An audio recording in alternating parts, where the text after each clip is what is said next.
वो हमसे खफा है, हम उनसे खफा है, मगर बात करने को जी चाहता है। क्या बात है, आज कुछ लोग बड़े चुप चुप हैं। जब तक मिट्टू तुम बकबक नहीं करते ना, मेरा पेट ही नहीं भरता। क्या हुआ, इतने उदास क्यों हो? साहब जी, आपसे बात करने का क्या फायदा? मैं जब भी आपसे बात करता हूँ आप मुझे झूठा बोल के चुप करवा देते हो। वरना साहब जी, मेरे पास गॉसिप का पिटारा है, पिटारा। अच्छा जी मिट्टू, ऐसी बातें तो आज क्या नई गॉसिप है? साहब जी, वैसे आप मानो या ना मानो, आपको मेरी गॉसिप सुनने मजा तो बहुत आता है। मिट्टू, मैं तो बस आपका दिल रखने के लिए आपकी बात सुन लेता हूँ। अगर मैं आपकी बातें नहीं सुनूंगा तो कौन सुनेगा? साहब जी, आप मान क्यों नहीं लेते कि मेरी गॉसिप में आपका दिल बहुत लगता है? मिट्टू, बस आपकी बात सुन के मेरा माइंड डाइवर्ट हो जाता है। आप जानते हो ऑफिस के काम में मैं कितना बिजी रहता हूँ, कितनी टेंशन है मेरे पास। आपको लेके बाहर इसीलिए आता हूँ कि आपसे बातचीत करता हूँ तो मेरा माइंड डाइवर्ट हो जाता है। मुझे अच्छा लगता है आपसे बात करना। इस बहाने मुझे दुनिया भर की नई नई खबरें भी मिल जाती हैं। देखा, आखिरकार आपने मान ही लिया। साहब जी, जो मैं आज आपको कहानी सुनाने वाला हूँ ना, वो एकदम रियल है। जब मैंने अपने पापा से कहानी सुनी थी, मुझे गूज़बम्स आ गए थे। साहब जी, आप विश्वास नहीं करोगे मेरी बात का। मिट्टू, अब तुम मेरी क्यूरियोसिटी बढ़ा रहे हो। जल्दी से बताओ, पहले आना बुझाओ, आज तुम्हारे पास क्या स्टोरी है? साहब जी, मैं छोटा था, मेरे पापा ने मुझे ये स्टोरी सुनाई थी कि एक महल में एक शहजादी रहा करती थी। वो शहजादी अपनी मम्मी पापा की इकलौती बेटी थी। उसके पापा उसे बहुत ज्यादा प्यार करते थे। उसके पापा उसके हर नाच नखरा उठाते थे। शहजादी हद से ज्यादा खूबसूरत थी। जब शहजादी 16 साल की हुई तो उसके पापा ने बहुत धूमधाम से उसकी बर्थडे मनाई। शहर से बड़े बड़े लोग आए शहजादी के बर्थडे पे। उसके पापा ने एक बड़े से पंडित जी भी बुलाए उसको आशीर्वाद देने के लिए। मिट्टू, आगे कहानी में क्या हुआ, जल्दी बताओ, मुझसे वेट नहीं हो रहा। साहब जी, रुको जरा, सब्र करो। जब वो पंडित जी शहजादी को आशीर्वाद देने के लिए शहजादी के पास आए तो शहजादी ने पंडित जी की बहुत बेइज्जती कर दी। पंडित जी को अपने पास आने नहीं दिया, उनको गुस्से में झटक दिया और उनसे कहा, चले जाए यहाँ से, आपके पास से बहुत बू आ रही है। और शहजादी ने अपने पापा से कहा, पापा, आपने किस गंदे आदमी को हमारी बर्थडे में बुला लिया, मेरी फ्रेंड्स क्या बोलेंगी? पंडित जी गुस्से में आंख भगोला हो गए। शहजादी के पापा ने शहजादी को समझाने की कोशिश की कि बेटा, ये आम पंडित जी नहीं है, ये बहुत बड़े पंडित जी हैं हमारे शहर के। पर शहजादी ने अपने पापा की बिल्कुल ना सुनी और पंडित जी की बेइज्जती करती गई। जब पंडित जी से अपनी बेइज्जती बर्दाश्त ना हुई तो उन्होंने गुस्से में शहजादी से कहा कि तुझे अपने हुस्न पे बहुत नाज है ना, मैं तुझे शाप देता हूँ कि अब तेरी सारी जिंदगी तू एक चुड़ैल बन के गुजारेगी। शहजादी को लगा कि पंडित बस ऐसी हवाई बातें कर रहे हैं। शहजादी चुप ना हुई और पंडित जी की और बेइज्जती करती गई। फिर क्या हुआ मिट्टू, फिर क्या होना था साहब जी? शहजादी देखते देखते चुड़ैल बन गई और ये देख के सारे गेस्ट डर गए। डर के मारे सारे गेस्ट बर्थडे पार्टी छोड़ के भाग गए।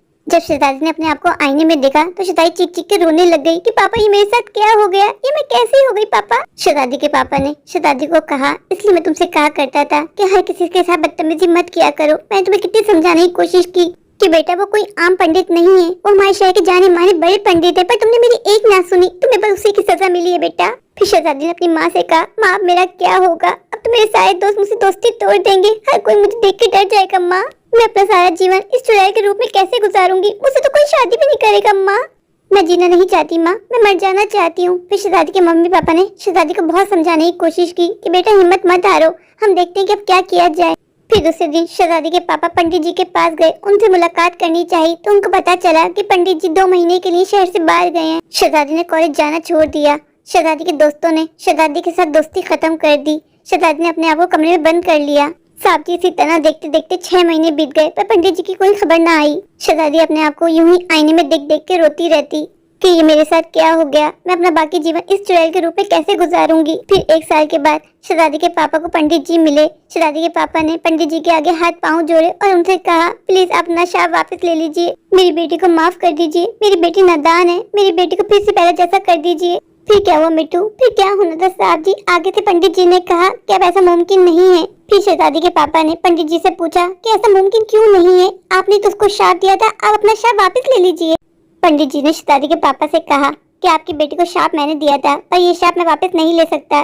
जब तक आपकी बेटी से कोई शहजादा शादी न कर ले इसी चुड़ैल के रूप में, तब तक आपकी बेटी अपने रूप में वापस नहीं आ सकती। पंडित जी की ये बात सुन के शहजादी के पापा और ज्यादा स्ट्रेस में चले गए कि मेरी बेटी तो इस वक्त चुड़ैल के रूप में है, इस वक्त कौन शहजादा मेरी बेटी से शादी करेगा? इसका तो यही मतलब हुआ ना कि मेरी बेटी को अपनी सारी जिंदगी इसी चुड़ैल के रूप में गुजारनी होगी। पर शहजादी के पापा ने हिम्मत न हारी, उन्होंने शहजादी के लिए रिश्ते देखने शुरू किए। एक से बढ़कर एक अच्छे रिश्ते शहजादी के लिए आए। बात पक्की हो जाती। लेकिन जब वो शहजादी को देखने की बात करते, शहजादी को देख के हर कोई भाग जाता। कई महीनों तक शहजादी को देखने का सिलसिला चलता गया। शहजादी के पापा के कुछ समझ में नहीं आ रहा था कि वो किस तरह अपनी बेटी की शादी करवाएं। शहजादी के पापा ने सब कोशिशें की, पर शहजादी के पापा की हर कोशिश बेकार पड़ गई। शहजादी के पापा ने लड़कों के आगे ऑफर रखनी शुरू की कि जो भी लड़का मेरी बेटी से शादी करेगा, मैं उसके नाम महल कर दूंगा, उसको गाड़ी दूंगा, बंगला दूंगा, पैसे तो निला दूंगा।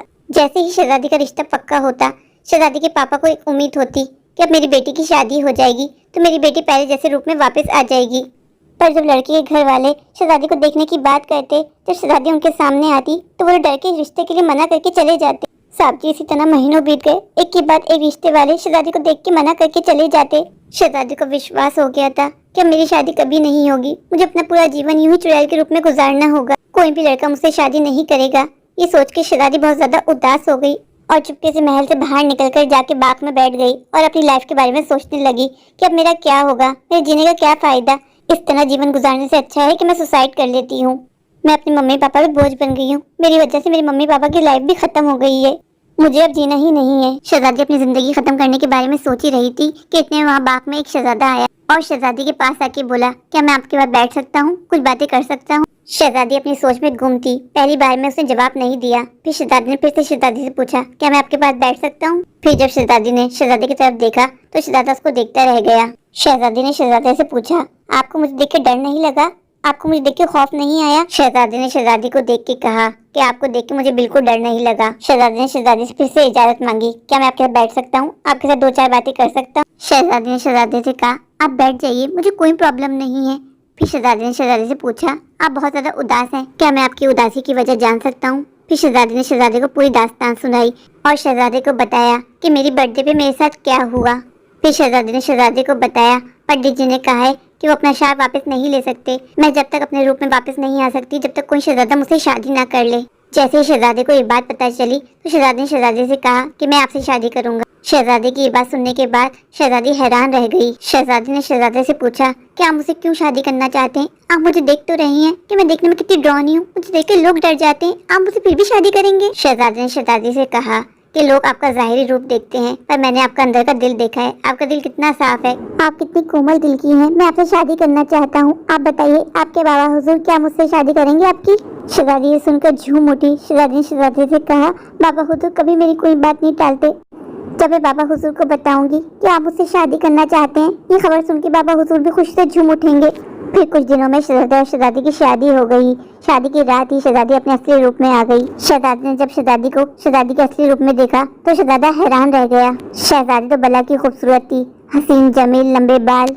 शहजादी ने शहजादी से कहा, आपसे शादी करके मेरी तो किस्मत खुल गई। शहजादी ने शहजादे का धन्यवाद किया और उसको कहा कि तुम्हारी वजह से मुझे एक नया जीवन मिला है, अगर तुम मुझसे शादी ना करते तो मेरी सारी जिंदगी यूं ही चुड़ैल के रूप में गुजर जाती। फिर शहजादा शहजादी शादी करके हनीमून पे चले गए और उनके नए जीवन का आगाज हुआ। शहजादी के पापा ने खुशी में सारे शहर में मिठाइयाँ बांटी। मिट्टू, तुम्हारी आज की कहानी सुन के मुझे बहुत मजा आया, मुझे तो विश्वास ही नहीं हो रहा कि ऐसी कहानियाँ रियल में होती हैं। मुझे तो ऐसा लगता था ये सारी कहानियाँ बनाई हुई होती हैं। साहब जी, जब मेरे पापा ने मुझे ये स्टोरी सुनाई थी मैंने भी अपने पापा से यही कहा कि पापा ये रियल स्टोरी तो नहीं है। साहब जी, मेरे पापा ने मुझसे कहा, बेटा ये रियल स्टोरी है, ये मुगलई दौर की सच्ची कहानी है। मिट्टू, तुम्हारी कहानी सुन के मुझे भी गूज बम्स उठे। मिट्टू, आपने इस कहानी से क्या सबक सीखा। साहब जी, मैंने इस कहानी से यही सबक सीखा कि कभी भी किसी का दिल नहीं दुखाना चाहिए, कभी ये नहीं देखना चाहिए कौन अमीर है कौन गरीब है, हर इंसान को इज्जत देनी चाहिए, कभी किसी को अपने से कमतर नहीं समझना चाहिए। आपको ऊपर वाले ने जो कुछ दिया है उस पर ऊपर वाले का धन्यवाद करना चाहिए, अपने सामने किसी को कभी छोटा नहीं समझना चाहिए। वाह भाई मिट्टू, आप तो बहुत अक्लमंदों वाली बातें करने लग गए, मुझे तो पता ही नहीं चला मेरा मिट्टू कब इतना बड़ा हो गया, कब इतनी समझदारी वाली बातें करने लगा। चलो मिट्टू, आज बहुत टाइम हो गया, मालकिन घर पे वेट कर रही होंगी, अब हमें घर के लिए निकलना होगा। साहब जी, मैं तो कहता हूँ आज की रात इसी ऑफिस में बिता लेते हैं, आप जानते हो ना रात काफी हो गई है, बाहर का रास्ता भी बहुत सुनसान है, अगर इसमें हमें कोई चुड़ैल मिल गई और हमें खा गई तो। मिट्टू, मैं तो ये नहीं जानता था कि आप इतने फट्टू हो, इतना कौन डरता है भला, मैं हूँ ना आपके साथ, कुछ नहीं होगा। देख लो साहब जी, एक बार सोच लो, मैं कहता हूँ कहीं हमें पछताना न पड़ जाए। मेरे प्यारे प्यारे व्यूवर्स, अगर आपको मेरी आज की ये स्टोरी अच्छी लगे तो प्लीज मेरे चैनल को लाइक कीजिए, अपने दोस्तों के साथ शेयर कीजिए और हाँ, मेरे चैनल को सब्सक्राइब करना बिल्कुल मत भूलिए। अगर आप लोग मेरे चैनल पे नए हैं और अभी तक सब्सक्राइब नहीं किया तो इंतजार किस बात का, अभी जाइए, दौड़ के जाइए, भाग कर जाइए, जाके मेरे चैनल को सब्सक्राइब कर दीजिए, मुझे ढेर सारा प्यार दीजिए, मुझे सपोर्ट कीजिए। Thank you.